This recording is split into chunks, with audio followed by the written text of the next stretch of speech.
Hello, everyone, and welcome to today's webinar, Challenges in Implementing Capillary Electrophoresis for Immunotyping.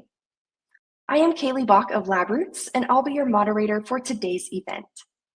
Today's educational web seminar is presented by LabRoots and brought to you by Sabia. To learn more, visit sabia.com.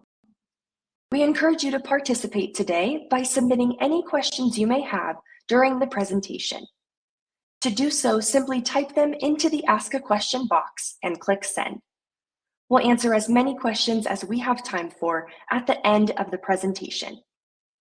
You may also submit any technical issues here as well if you have trouble seeing or hearing the presentation.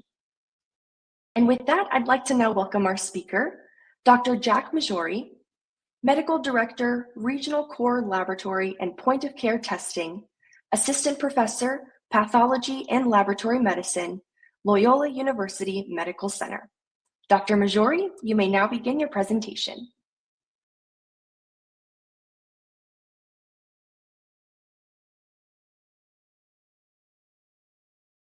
Thank you for that kind introduction, and thank you for joining us today to allow me to share with you some of the stories and challenges that we've had in implementing capillary electrophoresis for immunotyping, and how we've overcome some of these challenges. Here's our learning objectives for today. I'd like you to be able to, at the end of this presentation, be able to discuss the need for this type of testing, recall some of the analytical principles that are used in the technologies that I'll be describing today, and then list some of the advantages and disadvantages of each of the technologies. And finally, discuss the challenges faced when implementing new laboratory technologies. And finally, to properly apply the phrase, it's subtle, but it's there. For disclosure, I'm receiving no honorarium nor other form of compensation from Sabia or LabRoots today in providing this webinar. And the opinions expressed today are solely mine and are really not meant to be considered an endorsement for any of the products that I'm describing today. So you may ask yourself, why am I participating in this webinar? And it's strictly for educational purposes. I like to share with you some of the challenges that we've experienced and how we've worked with Sabia to overcome these challenges in adopting a new technology. In today's presentation, we'll talk about the analytical methods used for this type of testing. I'll apply a comparison of principles so you can see the advantages and disadvantages. You'll be able to see a number of cases illustrated side by side so you can see the advantages and disadvantages of each of the technologies. So I need to start with an essential question. What diagnoses are supported by the findings of immunofixation and immunotyping? So build in your mind the reason we do this testing in the first place, and I'm sure you'll bring to mind plasma cell dyscrasias. It's a broad category for why we do this testing. Monoclonal gammopathies, it's what we're searching for by employing these methods. Multiple myeloma, unfortunately, the diagnosis that is given to patients who are discovered to have plasma cell production of monoclonal proteins. And light chain disease, we're learning a lot more about light chain disease and how these technologies are being used in this diagnostic process as well.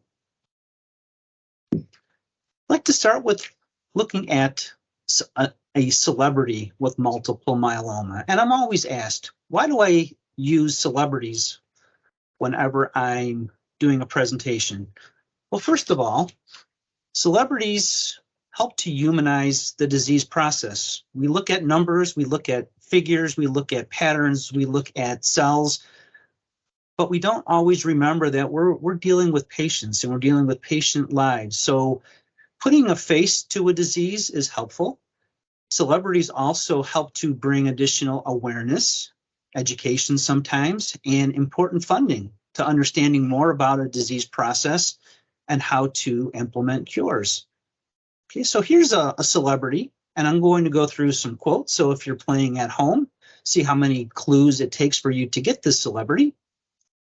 You may ask yourself, do I feel lucky? Maybe about this immunoglobulin identification. They say marriages are made in heaven, but so is thunder and lightning. That's from The Good, the Bad, and the Ugly. Right turn, Clyde, from Any Which Way You Can. And finally, Get Off My Lawn, from Gran Torino. And by now, most of you know we're talking about Clint Eastwood. So, tough as nails, survived a long time with multiple myeloma. But again, patients associating with celebrities sometimes help to get them through the process, make them realize that others, maybe heroes of theirs, are going through the same types of struggles. We'll have some more celebrities as we go through this presentation. So a review of the analytical methods from Sabia Diagnostics.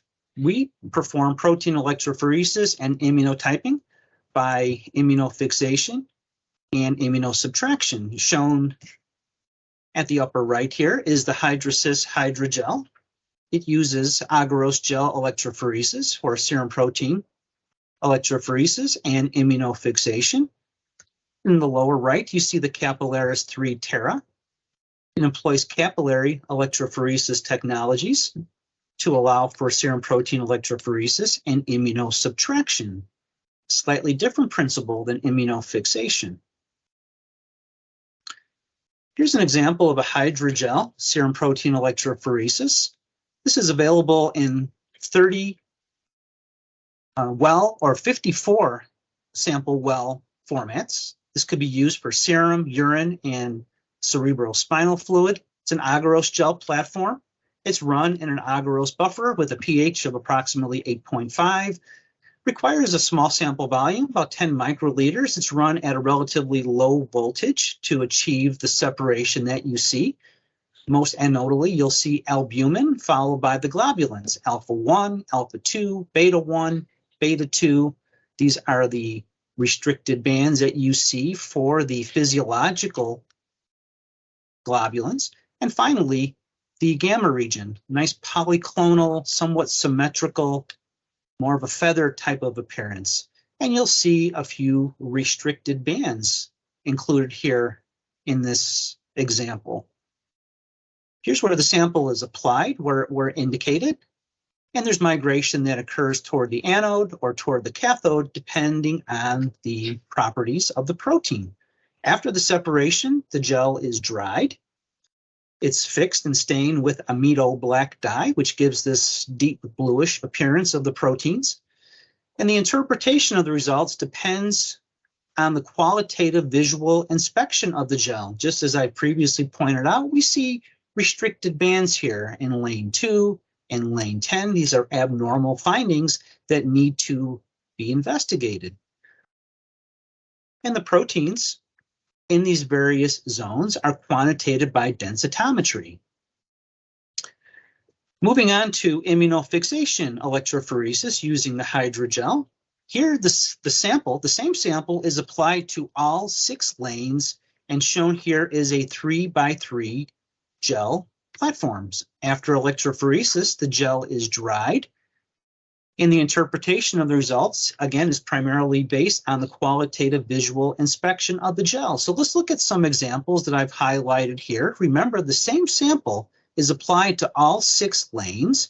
So looking at this lower left example, we have in the first lane, serum protein electrophoresis, and then we have immunostaining specific for the heavy chains, IgG, IgA, and IgM, and the light chains, either kappa or lambda. So we see a restriction in the serum protein electrophoresis lane.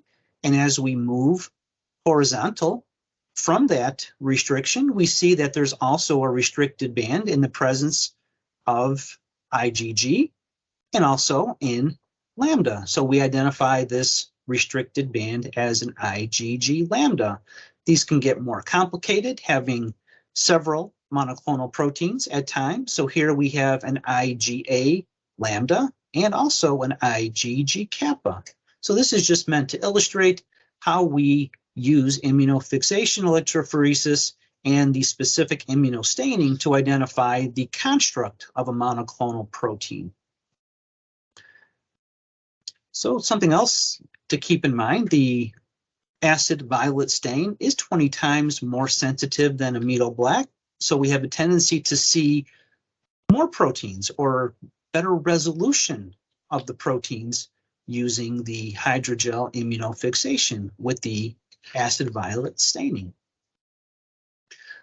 Okay, moving on to our newer technology. What we're describing today is the Capillaris capillary electrophoresis. So the Capillaris 3 principle is shown here, where you have negatively charged capillary walls. We have the electroosmotic force. This is the force that's stronger than the force of the electrical field. And this is the direction of the protein migration then. It will follow the electroosmotic force. We're typically used to seeing albumin, our most prominent peak, at the anodal end of the migration. Using the principles of capillary electrophoresis, the gamma proteins, gamma globulins, are going to elute first toward the cathodal end. Now, this image will be turned around for us to help with a consistent interpretation, but you should know that this is the direction of the protein migration. This is the force that's at play that allows for the physical separation. The Sabia automated system has 12 silica capillaries, very small bore. The sample size is very small as well, just one nanoliter. It uses an alkaline buffer, a little bit more alkaline than what we see with the gel-based technologies. Migration time is shortened quite a bit, 5 minutes, and this is achieved because of higher voltage. And this is a direct detection. We don't rely on staining of the protein components. This is a direct detection of the protein components at 200 nanometers, read at the cathode end. So these proteins will emerge cathodally. And we could run in an automated fashion up to 120 samples. So 8 samples in 15 distinct racks. This is what the phoresis software. So Sabia has a software that is able to help with the visualization. So we don't have to run a gel through a densitometer. We're able to see these patterns directly through the phoresis software. And what to point out, first of all, we have a prealbumin band. We don't see our prealbumin peak anodally to the albumin. So we don't typically see a prealbumin peak on the gel electrophoresis. So you start to see an increased degree of sensitivity already. But we have our familiar alpha 1, alpha 2, beta 1, beta 2, and then the gamma region. Yes, we've got an obvious monoclonal protein that's been identified in the anodal gamma region. So this is serum protein electrophoresis. And notice that there is, for those who like the familiarity of the gel, a computer simulated gel pattern that's included in the visualization.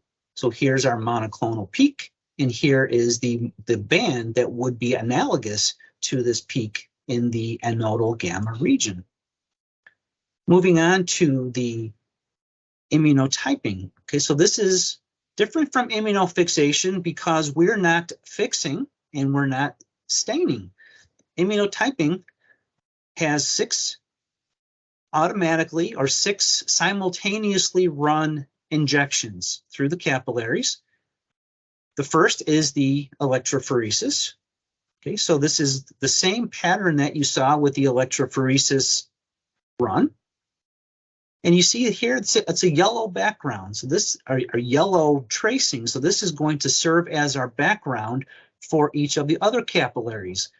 What happens before the injection is samples have antibodies against the heavy chains and the light chains added prior to their injection. What those antibodies are set against are the heavy chains, so IgG, IgA, and IgM, and the light chains, kappa and lambda. So we see the same yellow background pattern in each of these 6 capillary tracings. And what you see in blue, sometimes appearing as green because of a perfect overlay, the blue is the image for which the immunosubtraction takes place. So we see in the IgG frame here, the IgG has been fully immunosubtracted. IgA has been retained, IgM has been retained. And for the kappa and lambda light chains, you see the kappa fully subtracted, but the lambda is retained. So this is a clear example just to illustrate an IgG kappa monoclonal protein. What are the advantages and disadvantages of these technologies? Well, on the plus side for immunofixation, it is more widely used. It's been used for many decades. It's become probably the most common way of performing this test. So there is increased familiarity of staff and the reviewers. Also, on a positive note, we're looking for the presence of a band, not the absence of a peak. So we're looking for something that's there and not for something that's disappearing. So that could be considered a plus. On the negative side, immunofixation relies on stain intensity to identify a restricted band.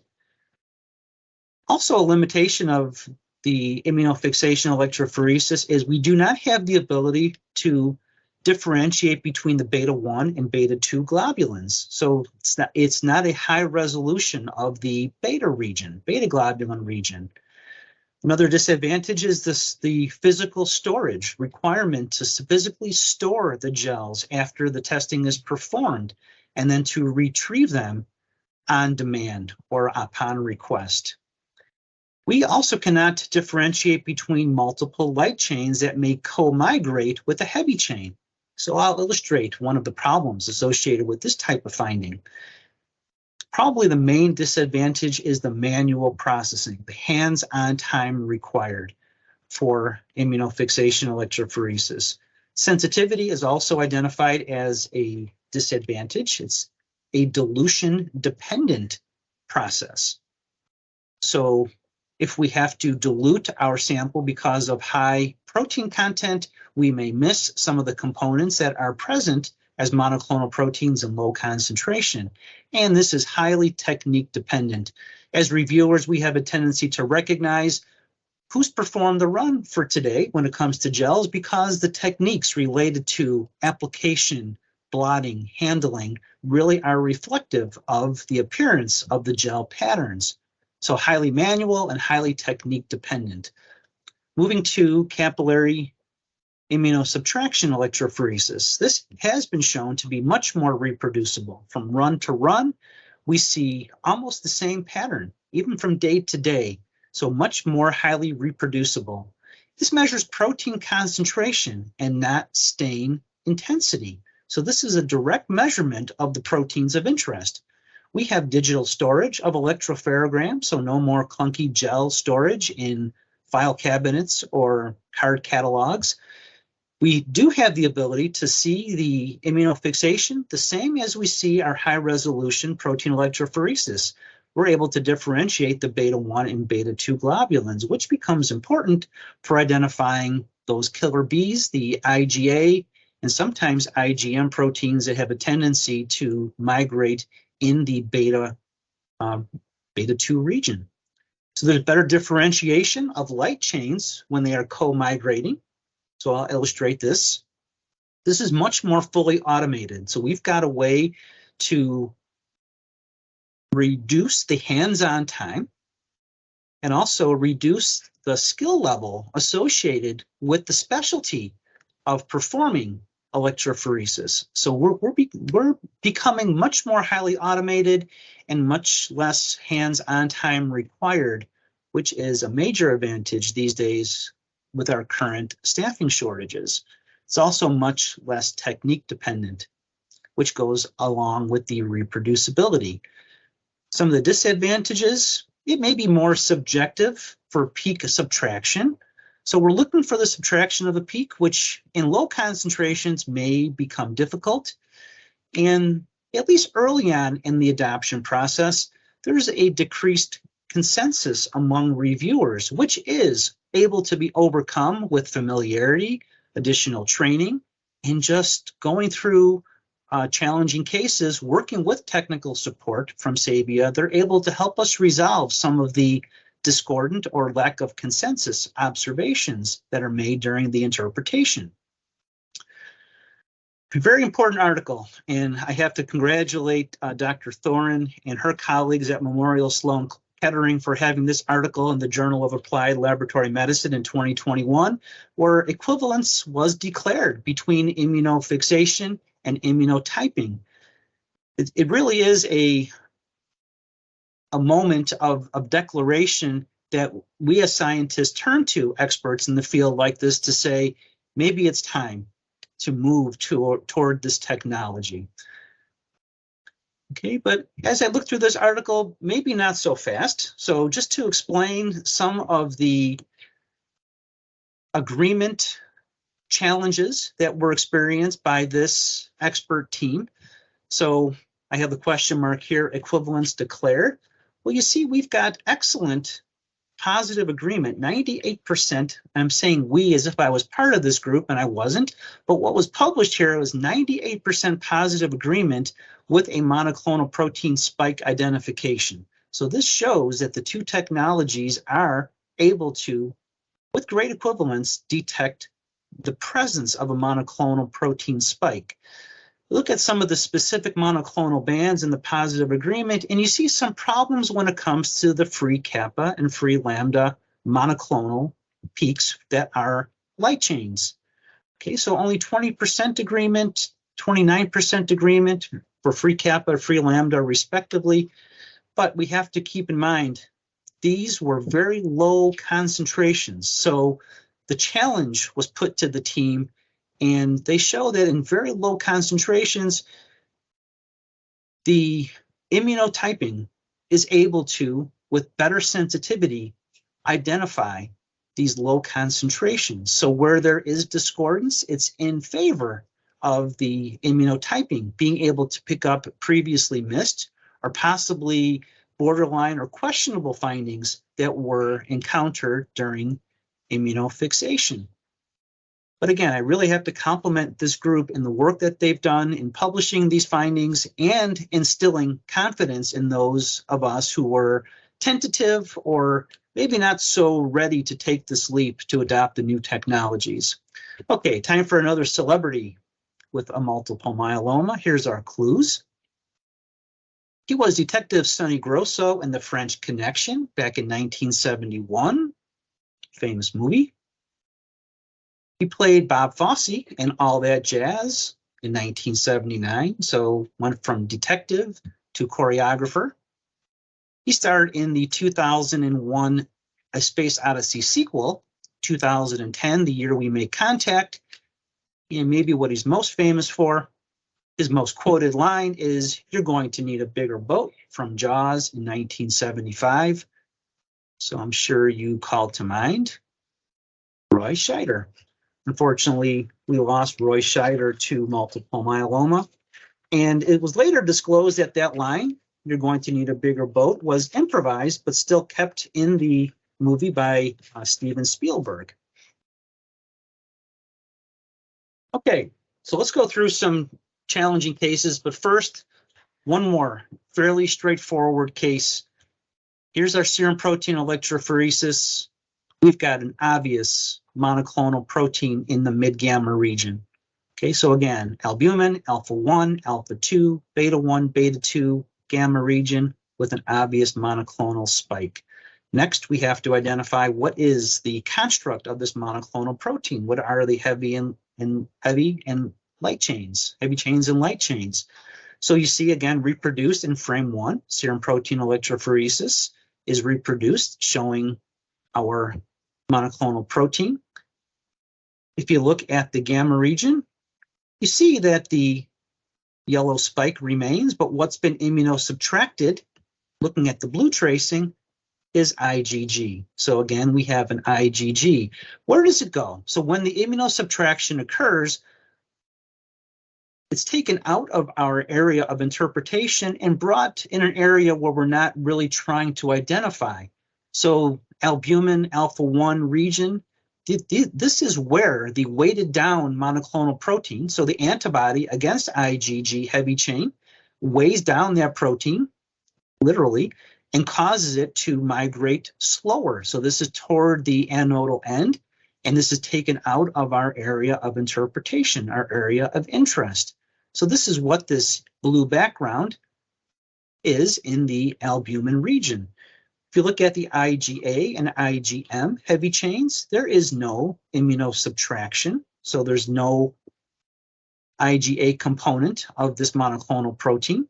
If you look at the the kappa light chains, you see what's left behind in this gamma region is a nice polyclonal distribution.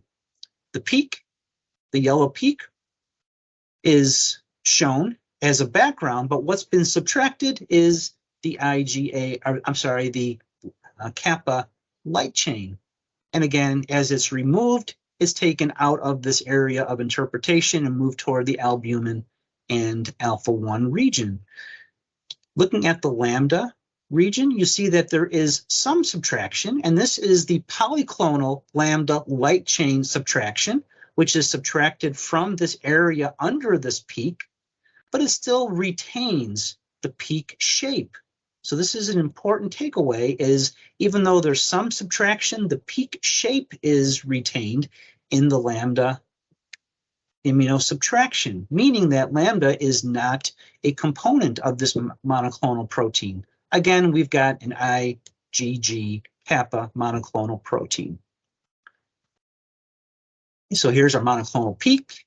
Here it is subtracted in the IgG, and here it is again subtracted in the kappa region. Okay, more challenging cases. Really why we're here today. So this is a gel immunofixation, and this is difficult to interpret. We see a restricted band, that's clear, that's obvious, and we know it has an IgM component as a heavy chain, but are we looking at an IgM kappa or an IgM lambda? And this is kind of a broad type of peak as well, kind of confusing. So we do need a better look at this. So let's see how this case looks using immunosubtraction. Okay, so first, our serum protein electrophoresis. Again, albumin, alpha 1, alpha 2, beta 1, beta 2, and gamma. You see that this monoclonal protein is partially migrating or overcoming the beta 2 globulin. But we need to identify this monoclonal peak. What's happening here under this curve?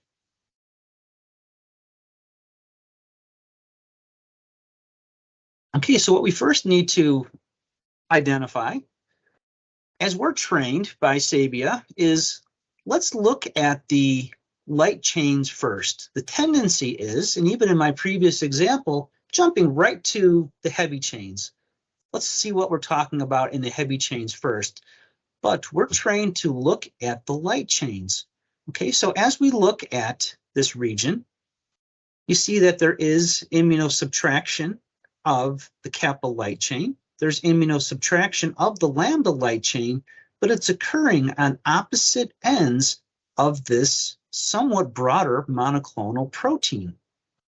Okay, so that's the first place to look. Let's look back at our heavy chains.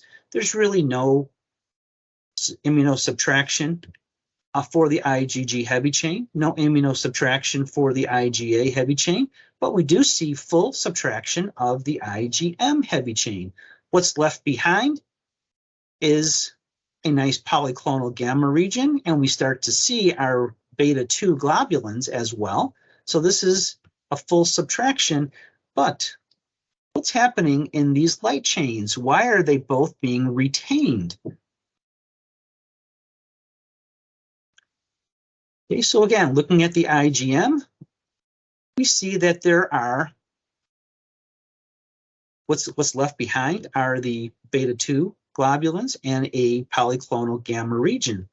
But in the kappa immunosubtraction, what we see indicated with the blue arrow is subtraction on the cathodal side of this peak. So if kappa is retained, but there's something being subtracted on the cathodal side, that must mean that there is a lambda light chain present. So red is what's retained, blue is what's being subtracted. Now, if we look in the lambda light chain box, we see that in the cathodal region, we've got retention of the peak, but we've got subtraction in the anodal side.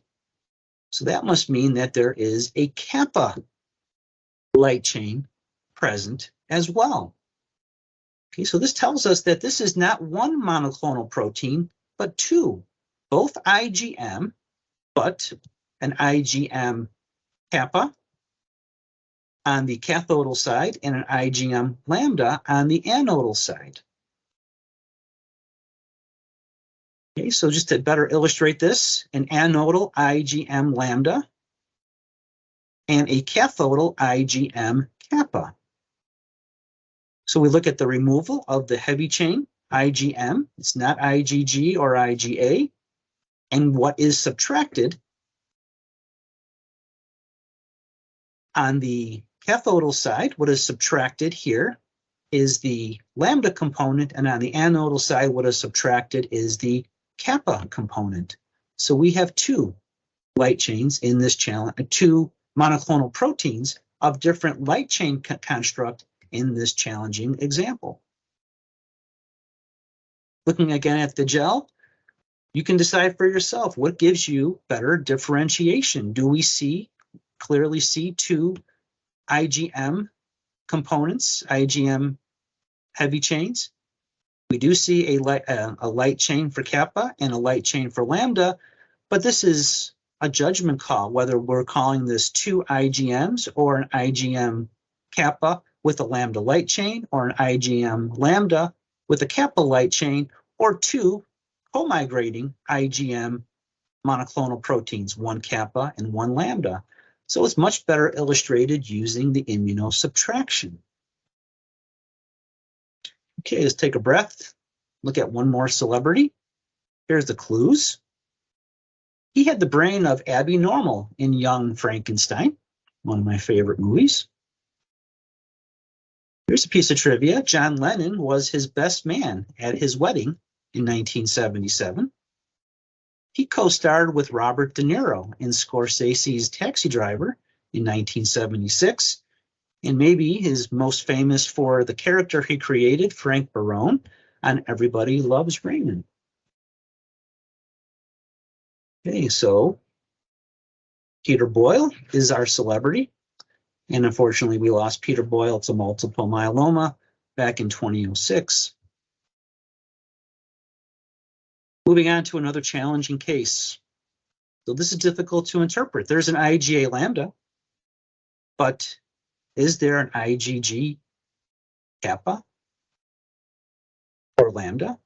This is not very clear. So let's look at the advantages of the immunosubtraction and identifying what's at play here. Okay, so here's our question marks. What are we seeing in these regions? Okay, not as clear cut as our previous example, but we see we've got another broad type of monoclonal structure in the gamma region. Okay.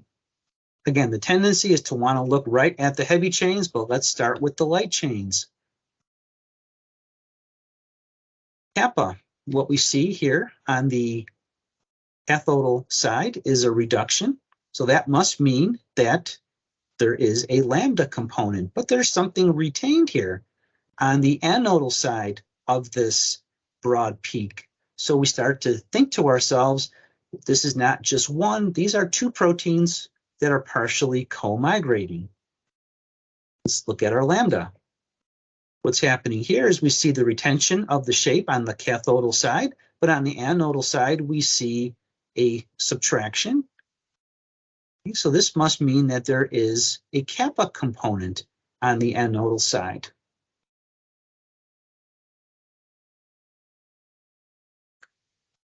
So looking at the IgG heavy chain, you see there's reduction on the cathodal side, and what's being retained here in the shape of a peak on the anodal side tells us that there's another heavy chain that's involved in this area under this broader peak.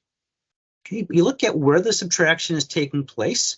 So subtraction on the cathodal side, an IgG, and that's coinciding with the subtraction of the kappa and the retention of the lambda.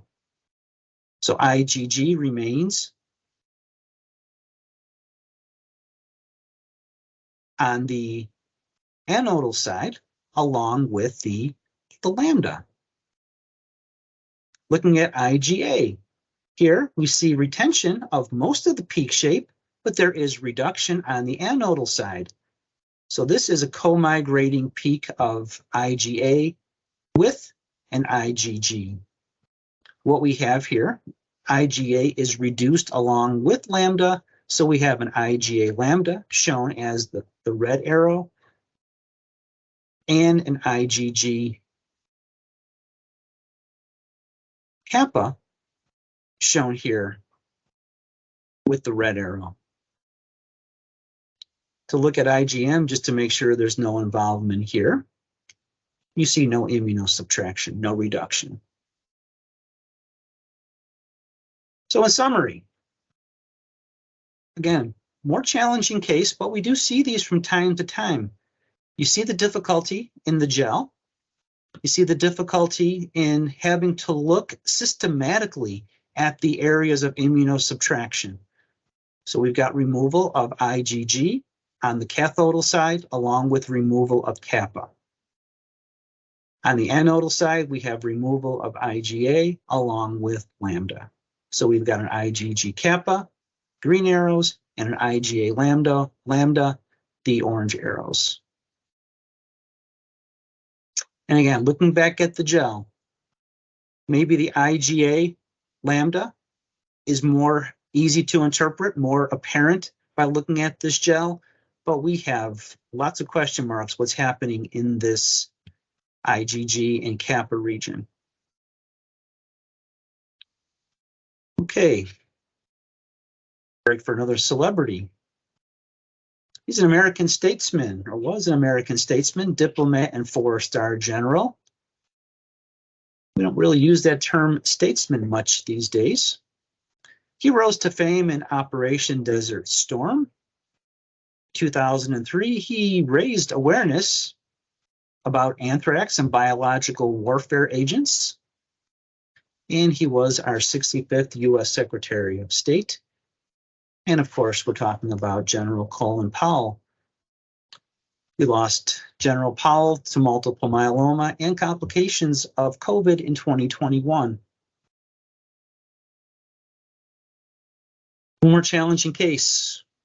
Is this a daratumumab ban? So daratumumab, also known as Darzalex, is an immunotherapy that is given to patients with multiple myeloma to decrease the production. It helps to facilitate the decreased production of monoclonal proteins, the effect of the monoclonal proteins, the negative effect the monoclonal proteins have.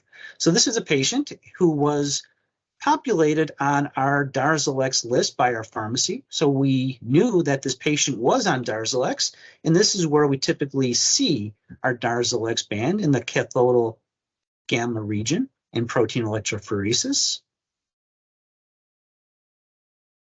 But is this a Darzalex band? Darzalex, or daratumumab, is IgG kappa. Like the monoclonal protein immunotherapies, they're all IgG kappa monoclonal proteins. What we're seeing here, and this is a printed version, not using the phoresis software. So these are the printed reports that we receive when we're reviewing these results, shows that there's retention of the kappa region under this suspected peak where we thought we were dealing with Darzalex, and there's full immunosubtraction in the lambda region. So of course the reviewer, happened to be me, puts a question mark. This is a patient we're expecting Darzalex, but it's not removal of IgG and kappa, which would have told us an IgG kappa where we suspected it, but we identify that this is an IgG lambda. How is that possible? So we asked for a gel just to confirm this immunosubtraction. So going the opposite direction this time. So on the gel, what we see is in the anodal gamma region, we see an IgG kappa. Interesting finding. And in the cathodal gamma region, we see an IgG lambda. So we would normally expect to see a very faint restricted band in the cathodal gamma region if we were dealing with Darzalex. This is not a Darzalex band. Despite the fact that this patient was populated on the list, this is not a daratumumab band. And again, you may say, I really don't see that lambda. Is it there? But no, I'm telling you, it's subtle, but it's there. The resolution is not great in this reproduced image, but there is an IgG lambda, light, very faint restricted band in the cathodal gamma region. This has become my tagline when I'm working with immunofixation and teaching our residents. So, did we miss the anodal gamma IgG kappa band? Do we see anything in this anodal gamma region? Well, I suppose it's easy to overlook, but again, it's a very small peak that is appearing in the anodal gamma region. Maybe so subtle that it would miss most reviewers' eyes, but it is there. So we are seeing removal of IgG under this small, slightly raised area and slight removal of kappa. Again, you be the judge. What is easier to interpret these types of findings that are so low in concentration, but we need to identify their presence? Okay, so maybe a little bit more apparent in this example in the gel than on the immunosubtraction. But whenever there is a question about interpretation of results, we can turn to immunofixation for confirmatory testing or to help resolve questionable results or results that are not consistent with the patient's history. On the topic of daratumumab, this paper that was published by Dr. Karen and Associates in Ann Arbor helped to confirm what we're seeing here for immunosubtraction, immunotyping for the Darzalex band. On serum protein electrophoresis and gel electrophoresis, we're more accustomed to seeing the Darzalex band in the cathodal gamma region. With immunotyping and capillary electrophoresis, this Darzalex band has a tendency to be a little bit more mid-gamma to near cathodal gamma. So this was a nice study that showed, based on the x-axis, where Darzalex is known to migrate. So again, very helpful when colleagues publish information that you're seeing, but really have not had enough experience to confirm what you're visualizing. And whenever you're dealing with daratumumab, remember there is a product. Again, this is not a commercial. This is just something that is used to help remove these monoclonal proteins, these immunotherapies, from your area of view so you can better see the monoclonal proteins of interest. So there's not an overlay or any kind of misinterpretation. So you could remove from your area of view daratumumab by applying the HydraShift antibodies. So this is a product available that causes a shift to take that IgG kappa out of your area of interest and move it more anodally out of your view, so you can actually see what's left behind or what is not being masked by the Darzalex. What about this case? Last case, challenging case as well. Maybe looks fairly normal, a little beta gamma bridging. This beta 2 peak, maybe a little bit broader than usual, but even the gel, the simulated gel, doesn't really show much to be concerned about. maybe a little bit thicker, maybe a little bit more intensity. So this is an area of suspicion, this beta 2 region. And that's what we'll have a closer look at when we do our immunosubtraction. Okay, so here is that immunosubtraction, again, reproduced from the printed version. And what we see subtracted in the IgA region is in this anodal region of the beta 2 area, we see subtraction, which coincides with subtraction of the lambda light chain. What's retained here is the kappa light chain. Normally, lambda is about 1/3 and kappa is about 2/3. So when you see a larger reduction for lambda than kappa, this may be an indication that there is a monoclonal protein at play here. Also look at what's retained. So we see retention for the IgG heavy chains, for retention of the IgM heavy chains. So this is our area of concern, IgA lambda. We did choose to confirm this by gel. And here you see this immunofixation gel, which clearly shows that we are dealing with an IgG lambda. And the migration is in the beta region. Again, there's no high resolution electrophoresis, so this appears to be a little bit more toward the inter-beta gamma region.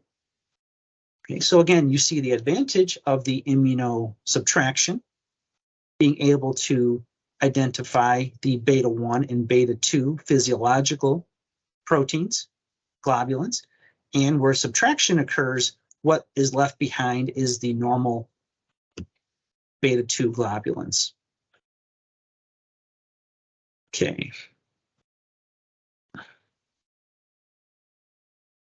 Other implementation challenges. So this does require extensive validation for both serum and urine electrophoresis. We did complete both validations. What I've shown you today are examples for serum. Urine is still in the process of rolling out live because it takes a lot of laboratory information system programming changes as well. But we saw very strong agreement. So we did have to investigate discordance, but less than 10% of cases showed lack of agreement. So 90% agreement for serum. So we were very pleased with that. Gave us a lot of reassurance that we were using a technology that was not going to cause us a lot of difficulty. The main source of discordance was previously unidentified monoclonal protein, low concentrations, misinterpretation of very faint bands, subjective interpretation where we did not identify the bands previously, but saw them and then subsequently confirmed them using the immunosubtraction, using capillary electrophoresis and immunotyping. We did have to adjust our reference interval for albumin, alpha-1, and gamma. This is a more sensitive method, so it's less subjective, less reliant on staining intensity, and more able to identify proteins that may not stain as intensely. We did have to change our interpretation comments. So wherever we had mentioned restricted bands, now we had to change that to abnormal peaks. We have more than 100 coded comments. These are shorthand comments, a language that was developed by Dr. Earl Holmes. Dr. Holmes has a tendency to come up with systems that allow for increased efficiency, and this is another example. So for example, the phrase Hess I Ferg means or translates to high resolution electrophoresis of the serum with protein staining shows the presence of a tiny restriction in the gamma region. Since we're dealing with immunosubtraction, we're not looking at bands, but we're looking for the appearance or the disappearance of peaks. So we have to change that to CHES CITPG, which now translates to high resolution capillary electrophoresis of the serum shows the presence of a tiny peak in the gamma region. So this had to be wet tested or dry tested using our laboratory information system team's assistance. And the installation and testing of the pheresis software also had to be tested as part of our implementation process. Continuing, more challenges. Yes, we did have to have a new standard operating procedure. We participated in extensive training for our staff, our performing staff, and reviewers. We did have to notify our hematology oncology ordering physicians of the anticipated changes. And we chose to retain our hydrosis immunofixation and serum protein electrophoresis as backup. Now we're using only the immunofixation right now on the hydrosis system as backup, and only to investigate results that are inconsistent with the patient's history, or if we feel we could use confirmation of a pattern that may not be particularly clear. So what are we finding for our areas of discordance? We're finding that we're seeing a lot more IgM lambdas in the anodal gamma region. Again, these are subtle, but they are present, and these are confirmed findings as well. We're also seeing more monoclonal peaks for free light chains that were previously not detected or maybe questioned and required subsequent testing to confirm findings.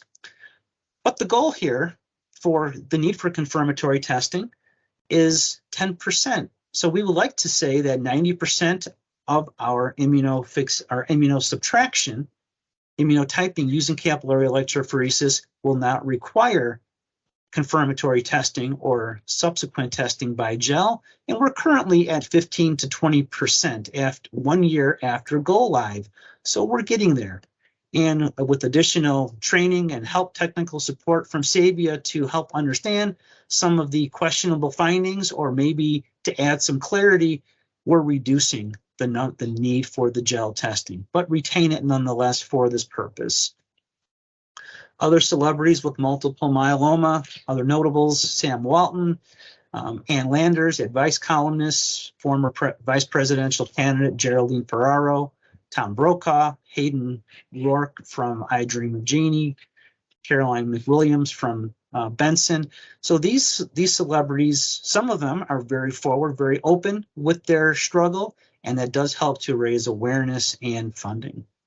And unfortunately, we have lost others just to show that this condition is deadly and is in need of continued improvements for technologies for earlier detection and better treatment. My phrase, it's subtle, but it's there. In my faculty roast last year, I was reminded that I use this term quite a bit when I'm doing teaching and training with our pathology residents. It is a phrase that's used to convince questioning or inquisitive residents whether we're actually seeing a finding that I see, but they're maybe not able to see. But it also, interestingly enough, describes our behind-the-scenes contributions to this testing as reviewers in the process before we hand over our initial interpretations to our hematology pathologist for their final interpretation and sign-off. And I can tell you, after reviewing thousands of serum protein electrophoresis densitometry tracings and immunofixation patterns, you start to see peaks where normal people don't see peaks. So here, Kleenex box, there's an abnormal peak that jumps out at me. I can't even look at clouds anymore without seeing peaks appearing where I should see tufts and relaxing patterns. Went to the Smoky Mountains last year with my wife, and I looked at this mountain range and said, do you see an abnormal peak in the cathodal gamma region? And I got a strange look. But interestingly enough, that peak is identified as Stone Mountain in Tennessee. My references are shown here, including the references that I shared from Dr. Thorin's group, Dr. Karen's group, with those important publications. Loyola University Medical Center, I have the honor and privilege of working with many amazing colleagues here. This is our brand new regional core laboratory, highly automated. Back in this area, this corner of laboratory is where we have our electrophoresis set up, a little bit out of the mainstream, but still relying on the information coming from our automation line for total proteins, immunoglobulins, so forth. Do have to acknowledge the brilliant colleagues of mine at Sabia Diagnostics, John O'Leary, Hannah Dolan, Steve McQueen, my technical specialist in special hematology here, Margie Grisbach, our regional electrophoresis team, our operators, those who are performing these tests day in and day out. My colleagues in pathology, Dr. Khan, Dr. Kinney, Dr. Valenkar, Dr. Mirza, and I would be remiss if I didn't mention Dr. Earl Holmes, who got this process started just prior to his retirement. So we owe him a debt of gratitude as well, and our LIS team here at Loyola. So I'll be happy to address questions for you. And we will also be looking at the polling questions as part of the registration and how you responded. But even here in this slide, I do see another peak. So happy to address any questions. Thank you for your participation today.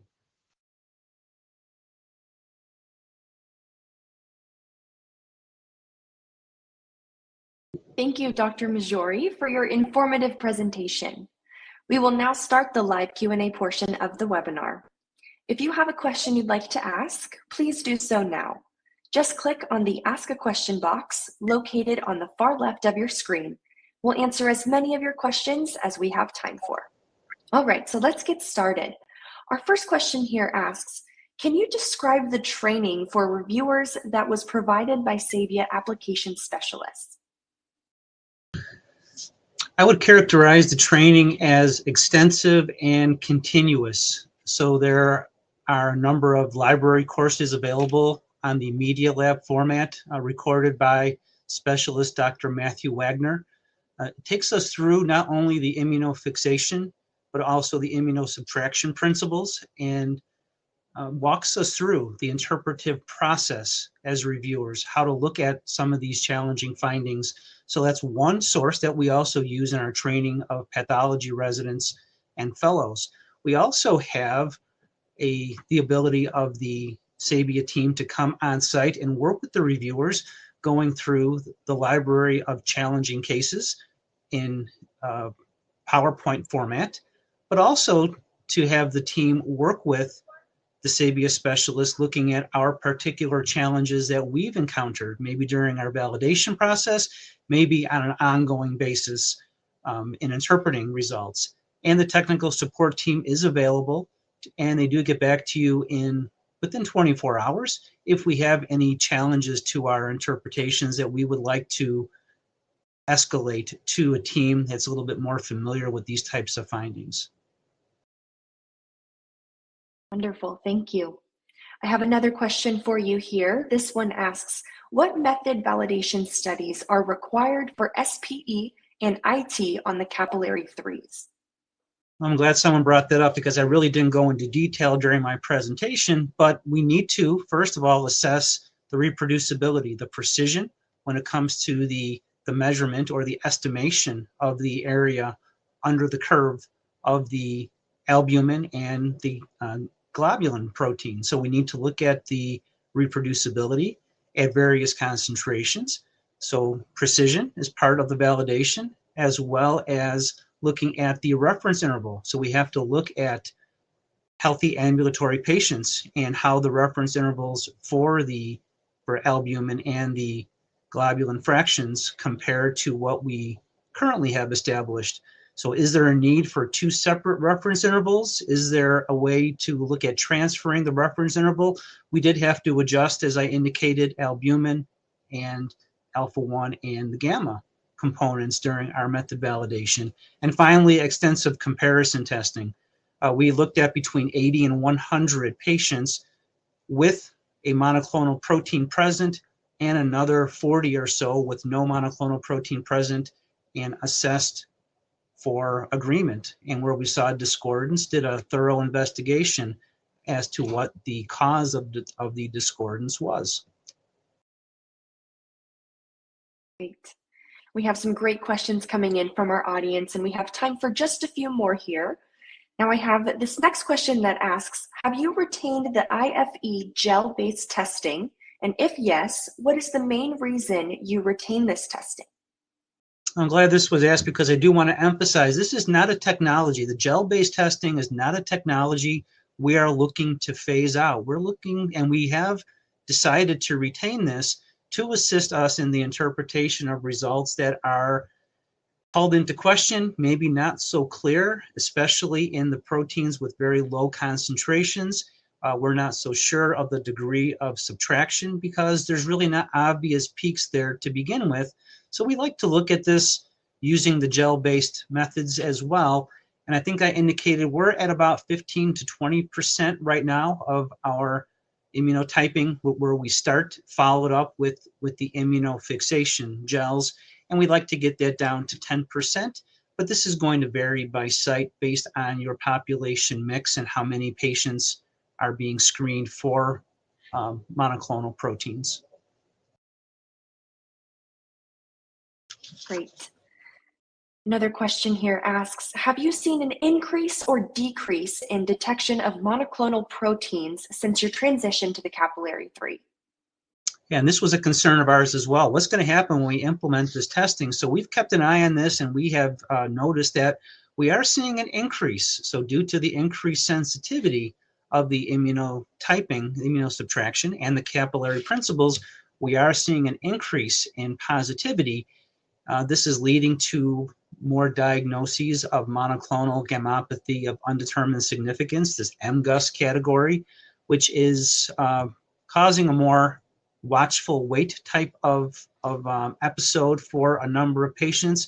But these were patients that were previously missed, unfortunately, because of the lack of ability to detect the more subtle increased staining of the gel electrophoresis. Great. Thank you, Dr. Maggiore. As I mentioned, for the sake of time, we'll ask one more question here and wrap up. So this final question asks, for cases where paraprotein is very low in concentration or light chains disease, do you choose immunofixation rather than immunosubtraction?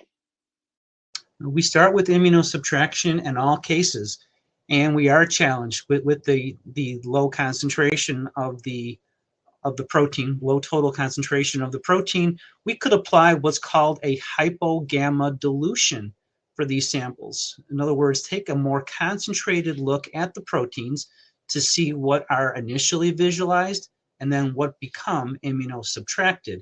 And we can always turn to our gel electrophoresis to do, again, a lesser dilution in that case to see if we can better visualize what appears to be the more subtle subtracted peaks in that region. So I'm glad someone asked that question as well, since I didn't talk about the hypogamma dilution mode during my presentation. So thanks for that question. Of course. Well, that will conclude our session for today. So I want to thank you again, Dr. Maggiore, for your time today and your important research. We would also like to thank LabRoots and our sponsor, Sabia, for underwriting today's educational webcast. Now, before we go, I'd like to thank the audience for joining us today and for their interesting questions. Questions we did not have time for today and those submitted during the on-demand period will be addressed by our speaker via the contact information you provided at the time of registration. This webcast can be viewed on demand, and LabRoots will alert you via email when it's available for replay. We encourage you to share that email with your colleagues who may have missed today's live event. So until next time, take care, everyone. Goodbye.